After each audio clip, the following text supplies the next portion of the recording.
My son tried to steal my $7.3 million inheritance, but my 8-year-old genius granddaughter exposed him in front of the judge. What happened next, nobody saw coming. Today, I'm going to tell you something I never thought I would share. And if you, for a single second, feel like this sounds familiar, I just ask that you leave a like and subscribe. It will help me keep venting. The smell of lavender fabric softener mixed with the bitter taste of tears when I heard those words that shattered my soul like glass hitting pavement. It was a Tuesday afternoon in Scarsdale, and I had just finished ironing David's favorite light blue Brooks Brothers shirt, the one he liked for his important meetings as a managing director at his Wall Street firm. "Mom, we don't really need you coming around so often anymore," he said without even looking at me, with that coldness that had grown like a wall of ice between us. "Christine and I have been talking, and we think it would be better if you had your own space."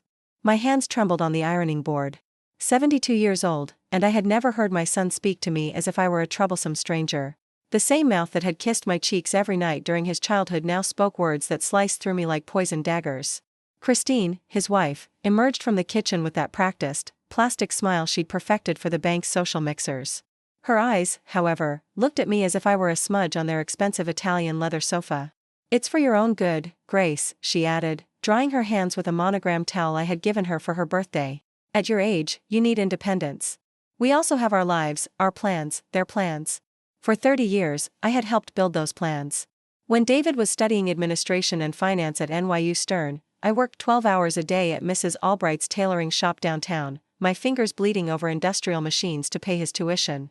When he and Christine wanted to buy their first place in Scarsdale, I sold my mother's heirloom jewelry, treasures I had guarded for decades, to give them the cash for the down payment. When the children, Ethan and Sophia, were born, I was the one who moved in for the first few months, sleeping on the living room sofa, waking up at 3 in the morning to change diapers and prepare bottles while Christine recovered and David couldn't lose focus at work due to his crucial investment projects in the stock market.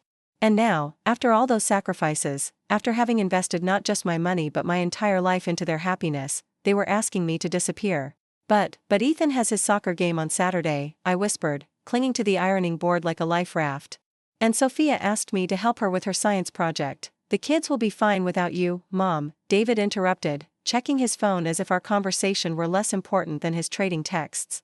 "They're not babies anymore. They need to learn to be independent, too."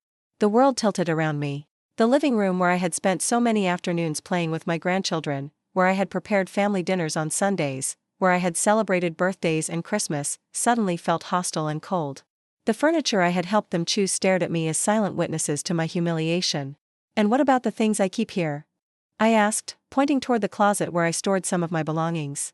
"My photo albums, my winter clothes." Christine sighed with exaggerated patience, as if explaining something obvious to a spoiled child. "We can ship them to you once you settle into your new place. In fact, we've already looked at some very nice facilities. With people your age, activities, medical care. Everything you need." Facilities. The word fell on me like a tombstone. They had already decided my future without consulting me. They had already planned to get rid of me like one gets rid of an old piece of furniture that no longer matches the decor. The slam of the front door echoed through the expensive entryway. My trembling legs carried me to a bench in the nearby park, where I sat and cried as I hadn't cried since the funeral of my husband Robert, 15 years earlier. Pigeons approached, hoping for crumbs, but I had nothing to give them. For the first time in my life, I had nothing left to give. That night, in my small 2-bedroom apartment in Astoria, Queens, I poured myself a strong glass of Merlot and reviewed the papers I kept in my safe deposit box. My assets, built grain by grain over decades of tireless work, 3 brownstones I rented out in the city center, S&P 500 stocks I had bought following the advice of Robert, who understood investments and financial markets, and the savings in dollars I had accumulated by living frugally while giving my fortune away to others. $7. $3 million. A sum that had grown silently while I lived as if I were poor, while I gave and gave without thinking of myself. Money I had mentally earmarked for my grandchildren, to ensure them a bright future when they were older. I had never thought of using it to buy my own family's love. But David knew about it. He had managed some of my investments for the past few years, ever since I started feeling overwhelmed by numbers and financial decisions. He knew every dollar, every piece of real estate, every stock in my portfolio. And now I understood why he had been so insistent that I give him power of attorney to simplify banking procedures. My phone rang. It was a text message from an unknown number. "Grandma, it's Sophia. I'm using my friend Lucy's phone. Dad took my phone away because he says I shouldn't talk to you. But I want to see you. I miss you." Mom and Dad have been talking about strange things about you.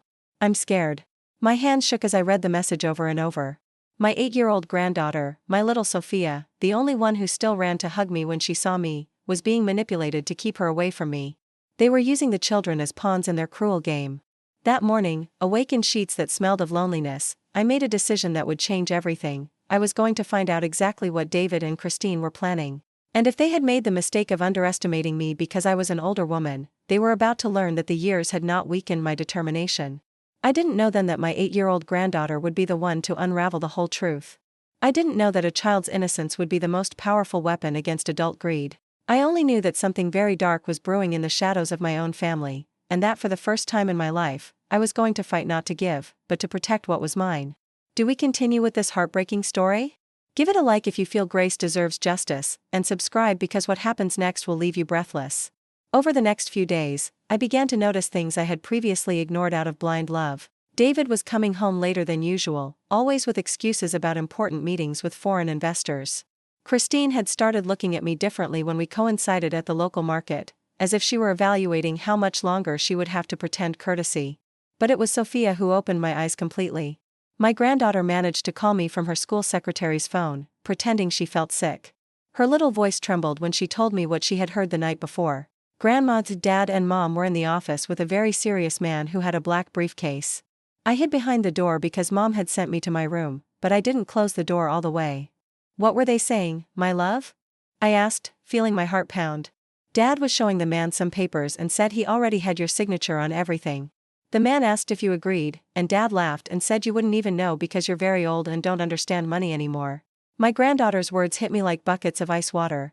David had been planning this for weeks, maybe months. Every time he had visited me with bank documents to simplify, every time he had insisted I sign, just in case, he had been constructing his trap. Do you remember anything else, honey? Yes, Grandma. Mom said something about how they had already found a really cheap facility for you, and with the money they were going to save, they could buy a summer house in the Hamptons. Then they said Ethan and I couldn't see you anymore because it gave them bad optics to have a grandmother in a nursing home. I couldn't sleep that night. I stayed awake in the kitchen, drinking chamomile tea and reviewing every document I had signed in recent months. Robert had always taught me to read the fine print, but I had blindly trusted David. After all, he was my son. He was the man I had raised to be honest and good. At 3 a.m, I took the subway downtown to the office of my old friend Walter, a lawyer who had helped Robert with real estate investments years ago. Walter was nearly 80, but his mind was still sharp as a tack. Grace, what brings you in so early? He asked when his secretary showed me in at 9 sharp. I told him everything. Every detail, every signature, every strange conversation. Walter listened in silence, taking notes in his worn leather notebook that he had used for decades. Bring me all the documents you have, he finally told me. We are going to review every paper you signed. And Grace, prepare for the worst. 2 days later, Walter called me with a grave voice. Grace, sit down before I tell you this. David has transferred ownership of 2 of your brownstones into his name. The papers you signed weren't banking procedures, as he told you. They were deeds of cession. The phone nearly fell out of my hand. He has also emptied your primary savings account, $800,000 is gone. And there's more, he has applied for a loan using your 3rd brownstone as collateral, $800,000. Money I had saved penny by penny, working at the shop until my fingers were deformed with arthritis, living on the minimum while dreaming of leaving something beautiful for my grandchildren. What can I do? I whispered. We can report him for fraud and document forgery. But we need proof that he deliberately deceived you. Do you have anything that shows you didn't know what you were signing? That afternoon, I returned to David's house under the pretense of picking up some scarves I had left behind. Christine greeted me with that forced smile I knew so well. Grace, what a surprise. David is out, he had a very important meeting with some Bitcoin investors. While she prepared coffee I didn't want, I managed to activate the voice recorder on my phone and discreetly left it on the living room table. Christine, I have a question about those papers I signed last week. David told me they were from the bank, but I wasn't clear about them. Christine's expression subtly changed. Her eyes hardened. What papers? The ones David brought me. He said they were to simplify procedures, but a neighbor mentioned she had signed something similar and it turned out to be something else. Christine put down the cup harder than necessary. Grace, at your age, it's normal to get confused with these financial matters. David handles everything because he has experience in investments and capital markets. You just need to trust him. But I want to understand what I signed. Christine's mask of courtesy cracked completely. You signed what you needed to sign, she exploded. Do you think we're going to support an old woman forever? David works 12 hours a day managing millions in investment funds, and I have my career at the bank. We can't be taking care of you like you're an invalid. Her voice turned venomous. Besides, that money you're hoarding like a miser is useless to you. We know how to invest it, how to make it grow in the stock market. You just have it sitting there losing value to inflation. But it's my money, it was your money. Now David can do something useful with it. Buy properties that appreciate, invest in cryptocurrencies, diversify in dollars and euros. Things you don't even understand. At that moment, Sophia ran in from her room. Grandma, she cried, hugging me tightly. Christine abruptly pulled her away. Sophia, go to your room. I told you not to hug Grandma. She's going to go somewhere better for her soon. But I don't want her to leave, my granddaughter cried. Well, I don't care what you want. Christine yelled at her. The children don't decide anything here. And your grandmother has fulfilled her function. Now it's someone else's turn to live well. I subtly retrieved my recorder and left there heartbroken but with something much more valuable, proof that they had deliberately deceived me. That night, Walter listened to the recording 3 times. With this, we have enough to file criminal charges, he told me. But Grace, be prepared. This is going to be a war. And they are going to fight dirty. I didn't know then just how dirty they could be. I didn't know that David had been planning not only to steal my assets but also to have me declared mentally incompetent so I could never claim them back. But there was something my son hadn't considered in his precise financial calculations, that an 8-year-old girl can have the bravest heart in the world when she sees someone she loves in danger. And Sophia was about to prove that in this family, true intelligence didn't come from university degrees or stock market experience, but from the pure love and instinctive justice of a young mind that hadn't yet learned to lie. The first sign that David had discovered my moves came on a Friday morning, when the doorman of my building handed me a certified letter. My hands shook when I saw the logo of a law firm I didn't recognize. Dear M.S. Garcia, the letter began with that legal coldness that chills the blood. On behalf of our client, Mr. David Garcia Lopez, we notify you that a mental incapacitation process due to cognitive decline has been initiated.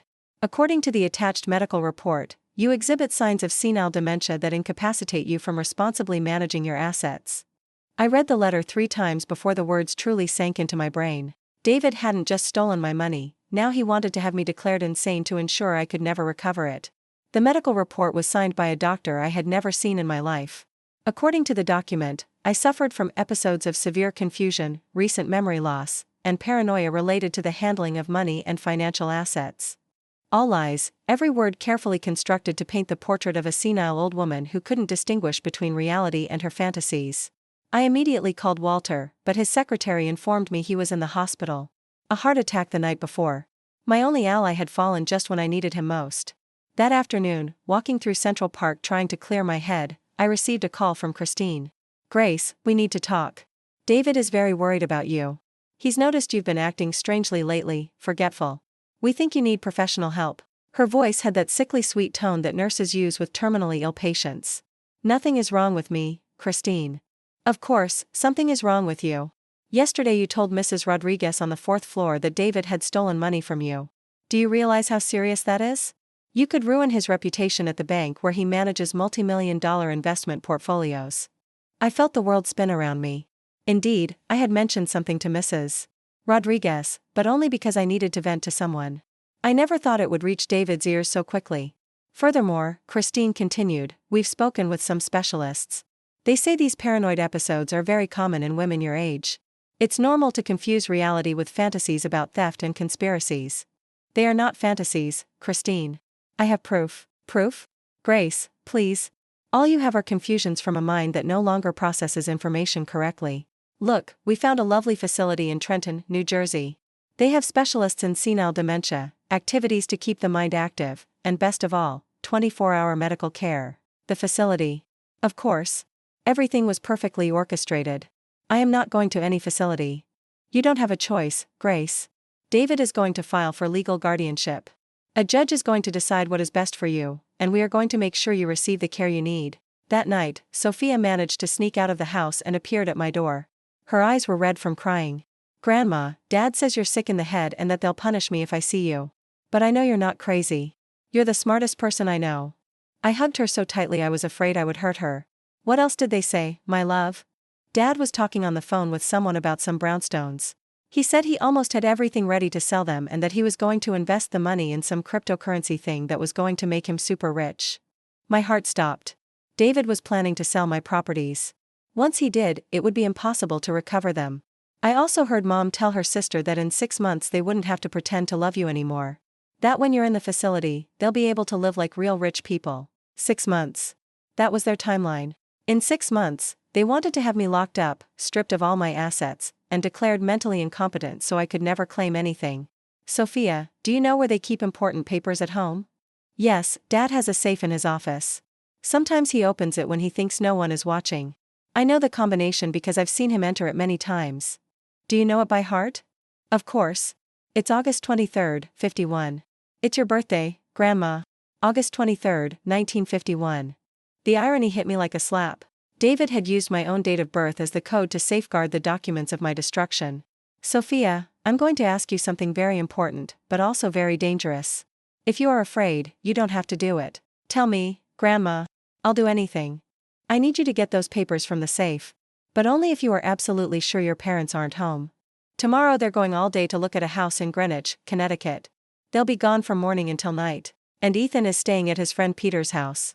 The next day, my heart was pounding so hard I thought I would faint when I saw Sophia arrive with a school backpack full of documents. I copied them all with Dad's printer, she told me proudly. And I put the originals back so he wouldn't notice. My hands trembled as I reviewed the papers. Sales contracts for my brownstones, already signed by David but not yet executed. Bank documents showing the fraudulent transfers. And the most chilling, a detailed plan to declare me incompetent, including bribes to witnesses who would testify about my supposed mental deterioration. But there was something else. A folder marked Plan B that contained documents that chilled me to the bone. David had been investigating options to accelerate the process if I resisted too much. Notes on medications that could cause real mental confusion, contacts for private doctors willing to certify any diagnosis in exchange for money. On a handwritten sheet in David's handwriting, I found the phrase that finally broke me: if the old woman keeps resisting, we can use sedatives. In 3 months, she'll be truly gone, and nobody will question the dementia diagnosis. Sophia saw me crying and came over to hug me. Grandma, what's wrong? Your father isn't the man I thought he was, my love. I already knew, she whispered. I heard him tell Mom that you were just an obstacle between him and becoming a multimillionaire. That he had waited too long to be truly rich. That night, I called every lawyer's number I found in the yellow pages. Walter was still in intensive care, and I urgently needed legal help. Finally, a young voice answered at Miller & Associates. Good evening, this is Alex Miller. How can I help you? I told him the whole story. I expected him to hang up, thinking I was a paranoid old woman, but Alex listened with professional attention. Ms. Garcia, what you are telling me is very serious. We have to act fast before they execute the sale of your properties. Do you have the documentary evidence? I have it all. Then we go to war. But I warn you, this is going to be brutal. Your son will try to destroy you by any means possible. I didn't know then that David had underestimated something fundamental, an 8-year-old girl who loved her grandmother more than any money in the world, and who had the courage to confront adults when they lost sight of right and wrong. The legal battle was about to begin, but the real war had already started in the heart of a family that had forgotten that love is not bought or sold in any stock market. David's response was swift. 3 days after Alex filed the complaint for fraud and document forgery, I received a visit I will never forget. It was 8 in the morning when the doorbell rang. When I opened the door, I found 2 social workers accompanied by a doctor and a local police officer. Behind them, David walked with that cold smile he had perfected for his business meetings. Good morning, Ms. Garcia, said the social worker, a young woman with a clipboard and a serious expression. I'm Sarah Jones from the Department of Social Services. We've received a report that you might be at risk due to your deteriorating mental state. David stepped forward with the expression of a worried son. Mom, these people just want to help you. You've been very confused lately, accusing me of terrible things. I think you need an urgent medical evaluation. I don't need any evaluation, I replied, trying to stay calm. I am perfectly fine. The doctor, a bald man in a white coat who had obviously been hired by David, approached with a condescending smile. Ms. Garcia, I understand your resistance. It's very common in patients with initial dementia to deny they have problems. Why don't we talk for a bit so I can assess your cognitive state? What day is it? He asked, pulling out a notepad. Monday, October 15th, 2024. Do you know where you are? In my apartment, 47, Embajadores Street, Astoria, Queens, New York. I instinctively used the original street number from the Spanish text, adapting the location. Do you recognize this person? He pointed to David. He is my son David Garcia Lopez, 45, works as a managing director at JP Morgan, married to Christine Ruiz, father of Ethan, 12, and Sophia, 8. The doctor frowned. He clearly expected confused answers that would justify his pre-established diagnosis. David quickly intervened. Doctor, as I explained by phone, she has episodes of lucidity, but also moments of severe paranoia. Yesterday she accused me of stealing millions of dollars. She says I have a conspiracy to take her fortune and put her in a facility. Is that true, Ms. Garcia? Asked the social worker. It's not paranoia when you have proof, I replied. My son has forged my signature to transfer my properties to himself. I have documents that prove it. David let out a laugh that sounded rehearsed. See? This is exactly what I was telling you. She's obsessed with conspiracy theories about money that doesn't exist. Mom, you don't have millions of dollars. You live off your widow's social security, like any lady your age. That's a lie, I exclaimed. I have 3 rental brownstones, S&P 500 stocks, and deposits in dollars that totaled $7.3 million before you stole them. The doctor and the social worker exchanged meaningful glances. In their faces, I could read what they were thinking. Poor delusional old woman fantasizing about being rich. Ms. Garcia, the doctor said in a patronizing tone, it's very common for older people to develop fantasies about imaginary wealth. It's a defense mechanism against the feeling of economic vulnerability. They are not fantasies. Call my lawyer. Check the property records. David sighed theatrically. Doctor, do you see how agitated she gets? Last week she almost fainted at the bank because she insisted money had been stolen from an account that, according to records, never existed. It was a lie, but David told it with such conviction that even I started to doubt for a moment. The social worker took notes as he spoke. Do you have family who can care for you? I am her only son, David replied. My wife and I have tried to help her, but she has become very aggressive. Yesterday she yelled at my youngest daughter when the child tried to hug her. Another lie.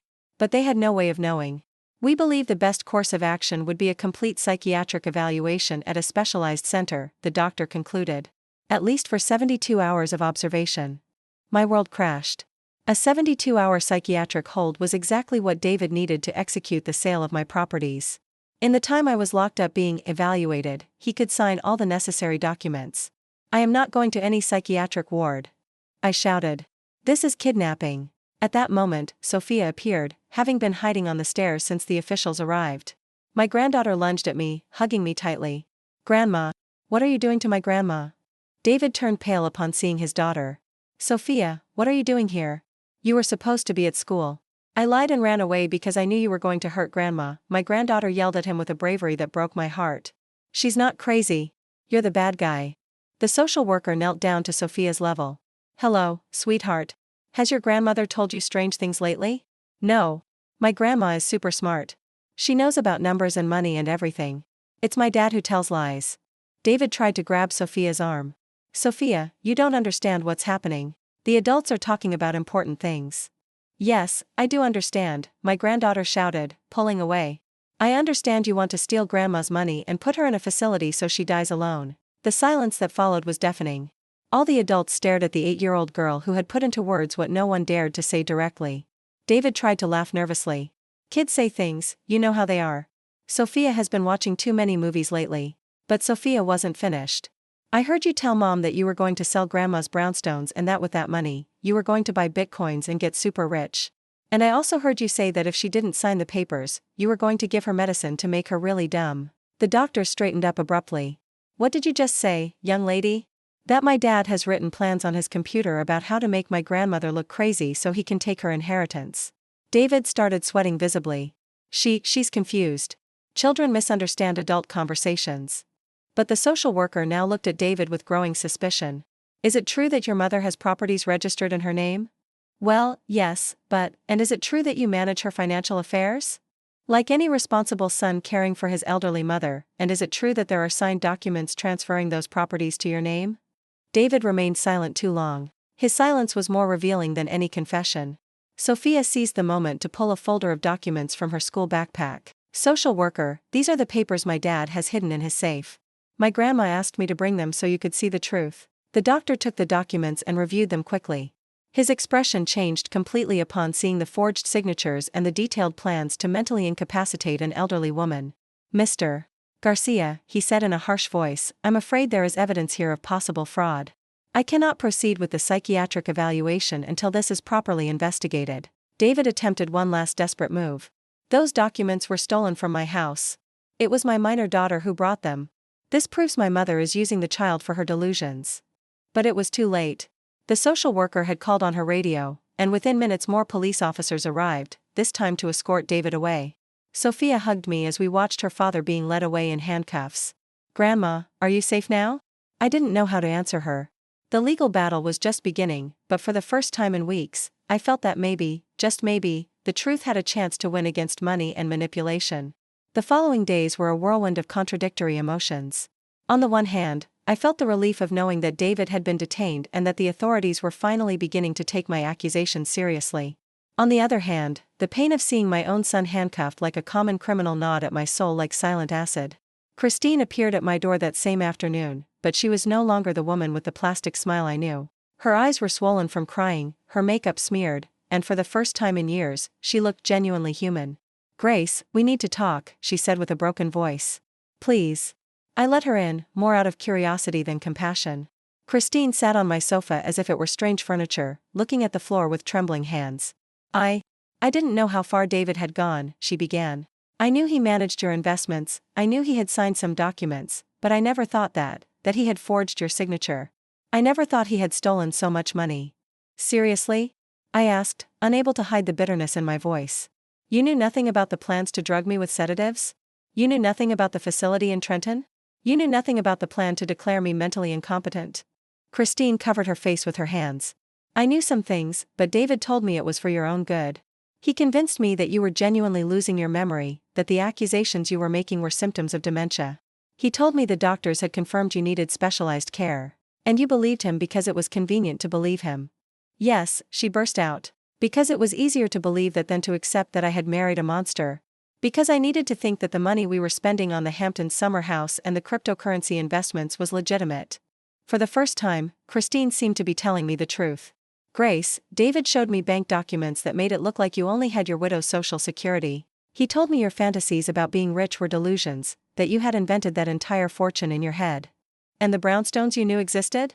He told me they were properties he had bought using loans, that he had put them in your name only for tax reasons, but that the money was his." The lie had been so elaborate, so convincing, that even now, knowing the truth, I could understand how Christine had fallen into the trap. "What will happen to the children?" I asked. Christine broke down into inconsolable tears. "Ethan is devastated. He doesn't understand why his father is in jail. But Sophia told me she knew her dad was bad, that she had been waiting for someone to stop him." "Where is Sophia now?" "At my sister's house. She can't stay with me because we don't have a house anymore." "What do you mean?" "The house we bought in Greenwich was financed with the money David stole from your accounts. The bank has already foreclosed on it. The Scarsdale house is also in the process of foreclosure because David had taken out a mortgage using your properties as collateral. Karma had begun to work faster than I expected." "Christine, I have to ask you something, and I need you to tell me the truth. Did you know about Plan B? Did you know David planned to drug me if I resisted?" Christine looked at me with genuine horror. "What are you talking about?" I showed her the documents Sophia had gotten. Christine read in silence, and I watched her face go through all the stages of horror and disbelief. "My God. Grace, I swear on my children that I never knew about this. If I had known David planned to poison you, would you have helped me?" She remained silent for a long time. Finally, she whispered, "I don't know. And that makes me an accomplice, doesn't it?" That afternoon, Alex called me with news that changed my perspective on the entire case. "Grace, I have good news and bad news. The good news, we managed to block all pending transfers. Your properties are safe, and the money that hadn't been spent is being restituted to your accounts. And the bad news? David has hired one of the best criminal defense attorneys in the tri-state area. Marcus Stone, a specialist in financial crimes. This man has gotten billionaires accused of tax evasion and bank fraud out of prison. Does that mean David might walk free? It means he's going to fight with everything he's got. And Grace, there's something else. David is claiming that everything was a misunderstanding, that you had given him absolute power over your finances to protect the family assets from potential future lawsuits. That's ridiculous. I know, but his lawyer is going to try to prove that you were fully conscious of all transfers, that you even requested them to optimize the performance of your assets in different financial markets. How can he prove something like that? They'll argue that a woman with your net worth couldn't have been fooled so easily, that your investments in high-yield funds and diversification in foreign currencies were sophisticated financial decisions that only a mentally competent person could have made. The irony was cruel. David was going to use my own financial intelligence as proof that I had been complicit in my own dispossession. But we have the recordings, the Plan B documents, yes, but they will claim all of that was fabricated. That you and Sophia manipulated evidence to incriminate David after family disagreements arose over money management. I couldn't sleep that night. David had found a way to turn every piece of evidence against him into evidence in his favor. My intelligence became complicity, Sophia's love became manipulation, my pain became revenge. At 3 a.m, my phone rang. It was Sophia, calling from her aunt's house. "Grandma, I'm very scared." "What's wrong, my love?" A very elegant man came to talk to me and Ethan. He said he was Dad's lawyer. He asked me lots of questions about you, about whether you had told me what to say to the police. My veins ran cold. "What did you tell him?"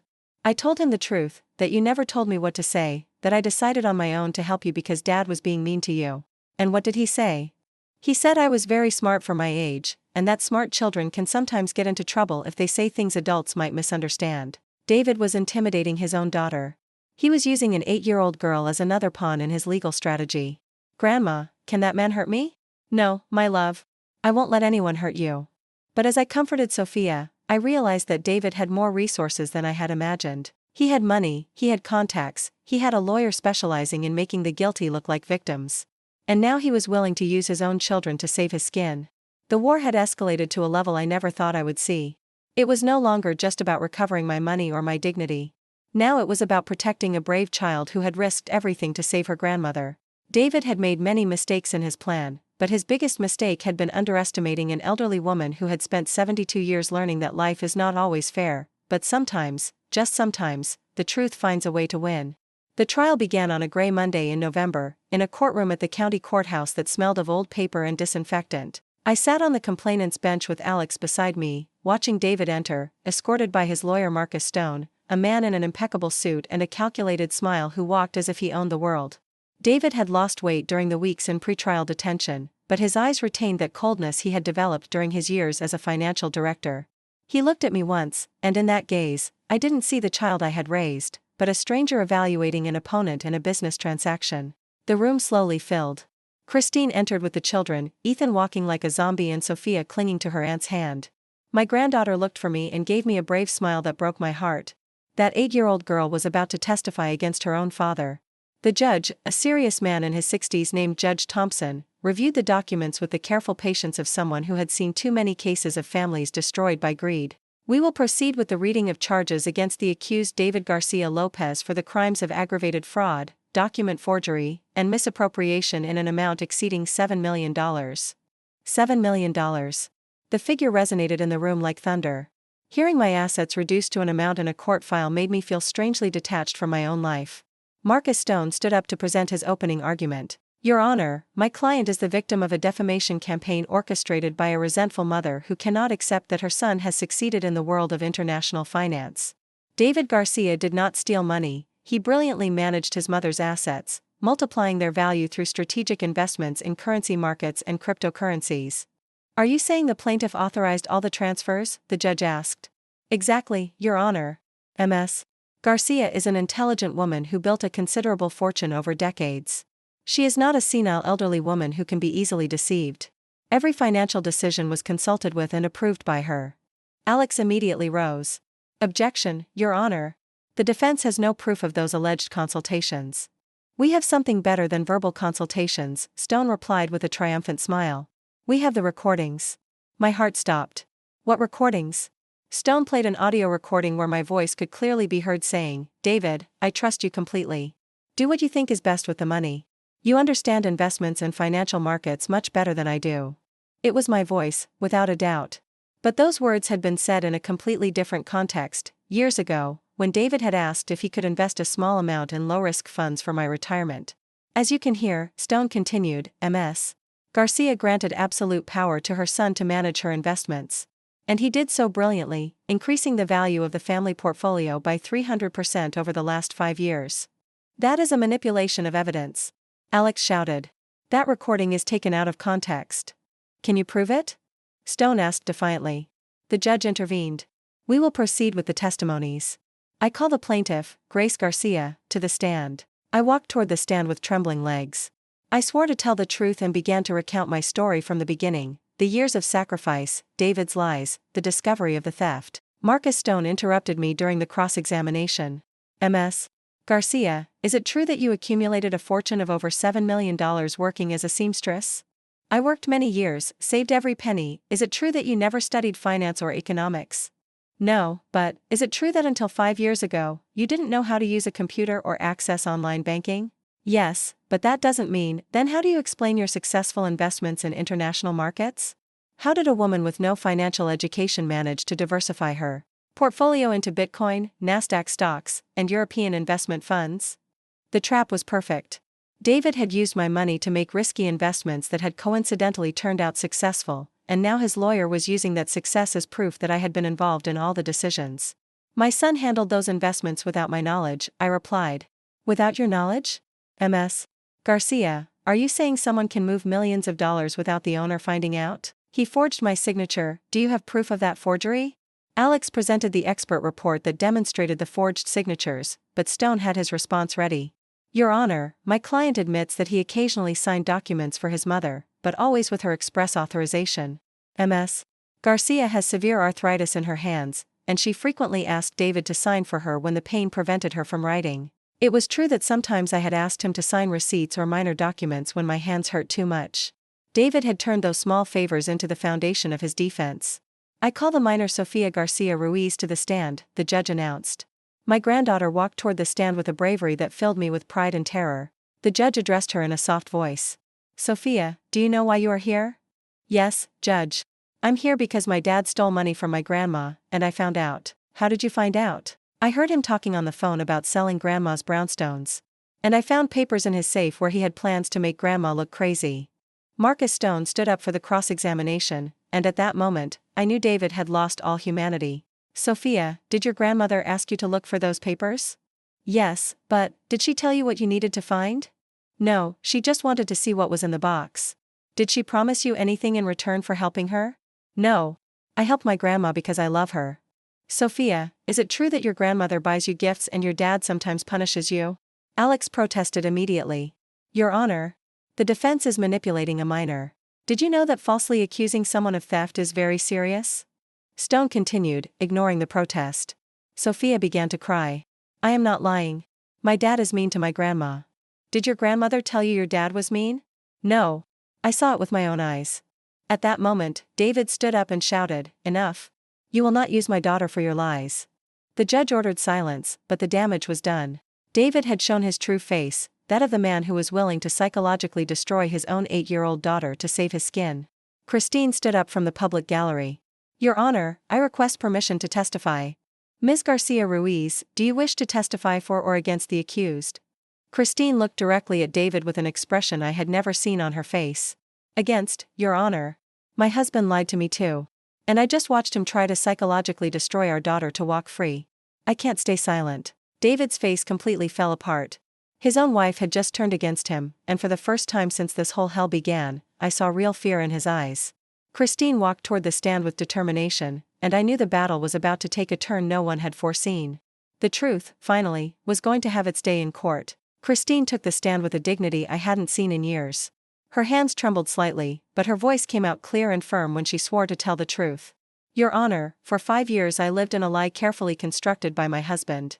Today I want to tell you the whole truth, not just for Grace, but for my children, who deserve to know who their father truly is. Marcus Stone tried to interrupt, but the judge motioned him to silence. Continue, Ms. Garcia. David convinced me that Ms. Garcia was losing her memory. He showed me fake medical reports, edited recordings, and made me believe that the accusations of theft were senile delusions. I wanted to believe those lies because it meant we could live better, that my children could go to private schools, that we could have a bigger house. Christine paused, took a deep breath, and continued. But a week ago, I found a folder on his computer called Project Inheritance. It contained a detailed 5-phase plan to legally appropriate his mother's assets. Phase 1 was to gain her trust as a financial administrator. Phase 2, to socially isolate her from friends and family. Phase 3, to have her sign documents by presenting them as routine banking procedures. The silence in the room was absolute. Even the lawyers had stopped taking notes to listen to every word. Phase 4 was more sinister. David had contacted private doctors willing to diagnose dementia in exchange for money. He had quotes from 3 different clinics, all specializing in involuntary psychiatric commitments. David rose from his seat. That's a lie. Christine is making that up. Silence, the judge roared. One more interruption and I will have him removed from the courtroom. Christine continued, looking directly at David.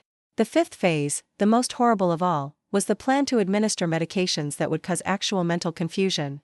David had researched drugs that mimic Alzheimer's symptoms. He wanted to make the dementia he had been faking for her a reality. The room erupted in whispers of horror. Alex seized the moment. Do you have proof of what you are asserting? Christine pulled a USB drive from her purse. Here is David's entire folder, including the emails with the corrupt doctors and the research on medications to induce cognitive decline. Marcus Stone jumped up. Objection. This evidence was illegally obtained by invading my client's privacy. The judge examined the USB drive. The evidence will be admitted. When dealing with serious crimes against vulnerable persons, the public interest outweighs privacy considerations. While the court reviewed the files, Christine continued testifying. David spent the stolen money on high-risk investments, trying to multiply it quickly to cover his tracks. He bought Bitcoin when it was at its peak and lost millions. He invested in technological startups that failed. He gambled in currency markets without really understanding how they worked. How much money was lost in those failed investments? Alex asked. Almost $3 million. David was desperate to recover those losses before Grace realized the theft. That's why he accelerated the plan to declare her incompetent. He needed total legal access to her assets to cover his financial failures. The judge reviewed the documents on the USB drive with an increasingly grave expression. Is it true that there is correspondence with doctors offering services for false diagnoses? Yes, Your Honor. David paid $50,000 to 3 different doctors. One for the initial dementia diagnosis, another to confirm the diagnosis, and a third to recommend immediate commitment. David had paled to the point of looking ill. His lawyer attempted one last desperate maneuver. Your Honor, Ms. Garcia's testimony is unreliable. She is in the middle of a divorce and is clearly seeking revenge against my client. Christine turned toward Stone with cold fury. Revenge? Mr. Attorney, my revenge would have been staying silent and letting your client go to prison without anyone knowing the monster he truly is. My revenge would have been keeping the stolen money and living comfortably while an innocent elderly woman was committed to a psych ward. She then addressed David directly. But you know what made me change my mind? Watching you try to psychologically destroy Sophia 5 minutes ago. Watching you be willing to traumatize your own 8-year-old daughter to save your own skin. In that moment, I knew you weren't the man I married, but a monster who had been pretending to be human for years. David finally spoke, but his voice sounded broken. Christine, everything I did was for our family, to ensure a better future for us. No, she shouted at him. Everything you did was for your ego, for your need to be rich and powerful. You tormented an old woman who loved you more than her own life. You were going to drug her to make her truly crazy. And now you try to brainwash our children into believing their grandmother is the villain. The judge called a 15-minute recess. During that time, I watched David talk desperately with his lawyer, gesturing like a drowning man trying to cling to anything that might save him. When the session resumed, Marcus Stone presented his final argument. Your Honor, my client is guilty of financial mismanagement, perhaps imprudence in investments, but not attempted psychological murder. The documents about medication were only theoretical research, nothing was ever implemented. Theoretical research, the judge asked with sarcasm. Why would one theoretically research drugs to induce dementia? 2. To better understand his mother's alleged illness and be able to help her. Even Stone looked embarrassed to have to utter those words. The judge reviewed all the documents, the recordings, and the testimonies one last time. Then he addressed David directly. Mr. Garcia, during 30 years in the judiciary, I have seen many forms of cruelty, but few as calculated and systematic as yours. You attempted to mentally destroy the woman who gave you life, who sacrificed her youth and her money to give you education and opportunities. David tried to respond, but the judge continued. You manipulated your wife, traumatized your children, corrupted medical professionals, and have shown in this courtroom that you have no limits to your cruelty when it comes to protecting your economic interests. Your Honor, I am not finished. What impresses me most about this case is not the amount of money involved, but the coldness with which you calculated the suffering of a vulnerable person. Your documents show that you planned every detail, from socially isolating her to inducing real mental deterioration. The judge paused and looked at Sophia, who was sitting between Christine and her aunt. Fortunately, justice sometimes comes from the most unexpected sources. An 8-year-old girl had more moral courage than all the adults involved in this case.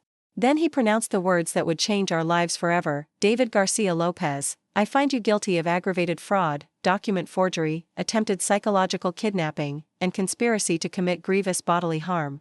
I sentence you to 12 years in state prison, with no possibility of parole for the first 6 years. David collapsed in his chair as if he had been shot. His lawyer tried to console him, but he no longer heard anything. Furthermore, the judge continued, I order the immediate and complete restitution of the assets stolen from Ms. Grace Garcia, including interest and punitive damages for the psychological trauma caused. I stood silent, processing what I had just heard. I had won. After months of terror, humiliation, and pain, I had finally won. But strangely, I felt no triumph. I only felt a deep sadness for the son I had lost forever, and immense gratitude for the granddaughter who had saved my life and my dignity. Sophia ran to me and hugged me tightly. Grandma, now can we be together again? Yes, my love, I whispered into her ear. Now we can start over. 6 months after the trial, I found myself sitting on the patio of my new condo in Sarasota, Florida, looking out over the Gulf Coast while Sophia played on the beach with other neighborhood children. I had sold one of my brownstones in New York and bought this home near the port, where the salty air filled my lungs with the promise of new beginnings. Christine had rebuilt her life too. After the divorce, she got a job at a regional bank branch in Tampa and rented a small condo near mine. The children spent weekends with me, and for the first time in years, our relationship was based on genuine affection rather than convenience or manipulation. Ethan had suffered the most throughout the process. At 12, understanding that your father is a criminal who tried to mentally destroy your grandmother is devastating. He spent months in therapy, struggling with rage, confusion, and the feeling of betrayal.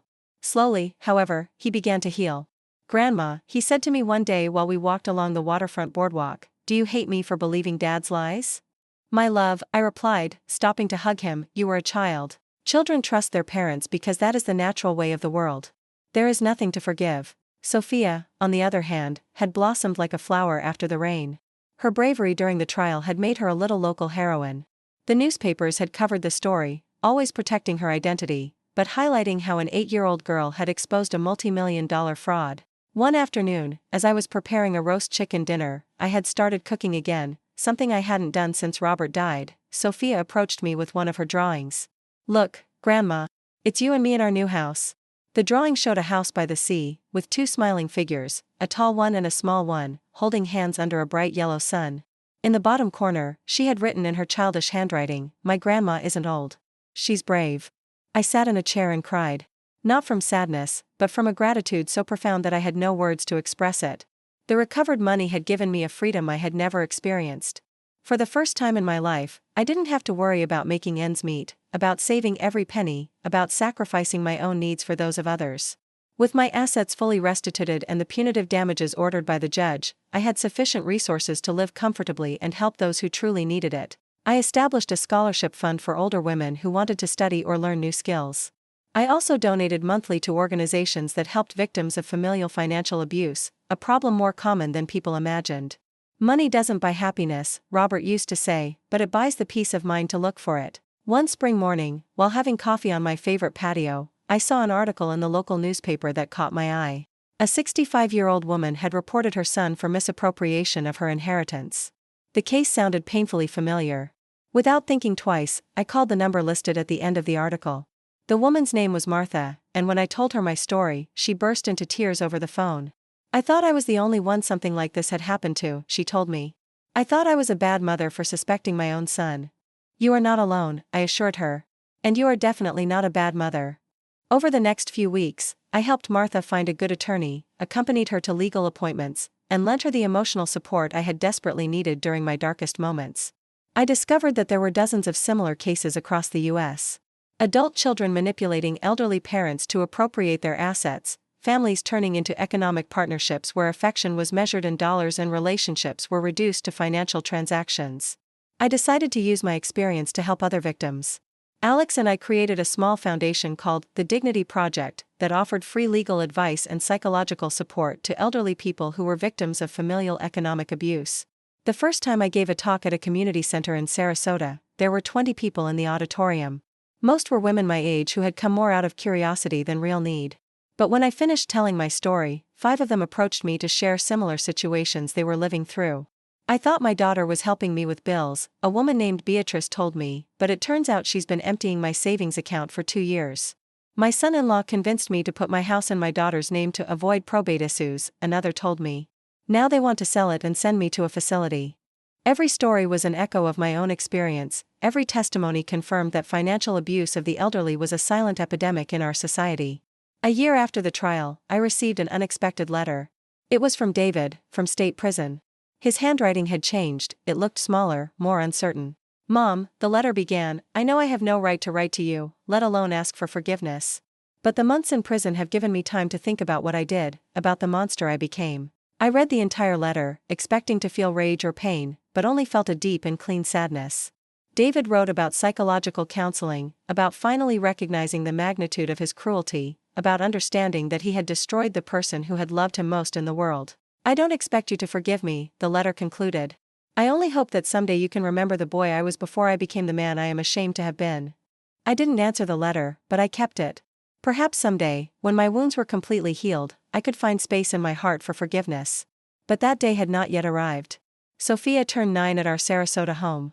We invited all her new neighborhood friends, prepared a party in the yard overlooking the Gulf, and for the first time in decades, I celebrated a birthday without worrying about money, without calculating every expense, without feeling like I had to justify every small luxury.